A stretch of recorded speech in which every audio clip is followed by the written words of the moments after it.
Drawing Gohan's pose. Now for this, I start to break down shapes as far as how he's posed and how to convey that action when drawing this pose. And I start out by drawing the circle and working my way in, drawing the boxes to figure out the direction that his body is going to go.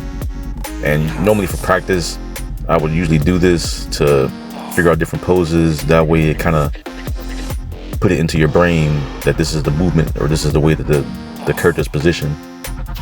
It's all about figuring out shapes and where it's positioned, and we can kind of figure that out and place shapes in perspective, and it'd be easy to figure out which way and which direction the different shapes will go when creating the pose for the body. And there's always different methods for doing poses as far as gesture drawings and stick figures and other different methods for creating poses. But for me, I like it to do it this way. That way you can work on perspective and foreshortening and different things to easily structure out the character for whatever he's going to do or wherever he's placed into different environments.